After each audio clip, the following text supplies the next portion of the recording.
தற்போது கிடைத்துள்ள அண்மை செய்தியை பார்த்து வருகிறோம். தஞ்சாவூர் மாவட்டம் காட்டூர் பகுதியில் நெல் கொள்முதல் நிலையத்தில் 50,000 நெல் மூட்டைகள் தேக்கமடைந்துள்ளன. இதனால் விவசாயிகள் சாலை மறியலில் ஈடுபட்டு வருகின்றனர். கூடுதல் விவரங்களுக்காக எமது செய்தியாளர் சரவணன் இணைப்பில் இருக்கிறார்.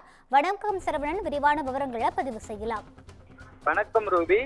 தஞ்சை மாவட்டத்தில் சுமார் 50,000 நெல் மூட்டைகள் கொள்முதல் செய்யாமல் தேக்கம் அடைந்துள்ளதாக காட்டூர் அருகே சாலை மறியல் குறுக்கே தடுப்புகள் அமைத்து விவசாயிகள் சாலை மறியலில் ஈடுபட்டு வருவதால் தஞ்சை நாகை சாலையில் இருபுறமும் 1 கிலோமீட்டர் தூரத்திற்கு வாகனங்கள் அணிவகுத்து நிற்பதால் போக்குவரத்து பாதிக்கப்பட்டுள்ளது.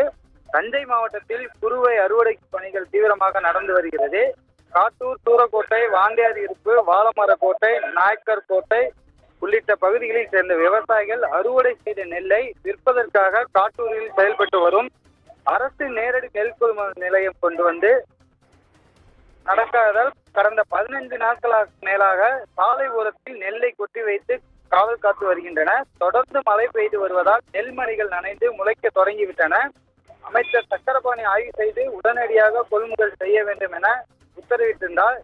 இந்த நிலையில் கொள்முதல் செய்யாமல் இந்த மையத்தில் மட்டும் 50,000 நெல் மூட்டைகள் தேக்கமடைந்துள்ளது. இதனால் வேதனை அடைந்து விவசாயிகள் ஒன்று திரண்டு காட்டூர் அருகே சாலையின் குறுக்கே வாகனங்கள் செல்லாதவாறு தடுப்புகள் அமைத்து மறியலில் ஈடுபட்டு வருகின்றன.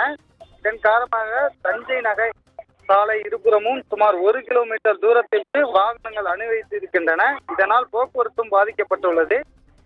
சாக்கு மற்றும் சணல் பற்றாக்குறை, தொழிலாளர்கள் இல்லாத காரணம், லாரி கட்டுப்பாடு இவற்றின் காரணமாக தான் கொள்முதல் நடைபெறவில்லை எனவும் கூறப்படுகிறது. காவல்துறையினர் பேச்சுவார்த்தை நடத்த தற்போது சாலை மறியலில் போராட்டமும் கைவிடப்பட்டுள்ளது. மீண்டும் இதே நிலை நீடித்தால் அடுத்த கட்ட போராட்டம் அந்த பகுதியில் உள்ள அனைத்து விவசாயிகளையும் ஒன்று திரட்டு போராட்டத்தில் ஈடுபடுவதாக கூறி வருகின்றனர். விவரங்களை வழங்கியமைக்கு நன்றி சரவணன்.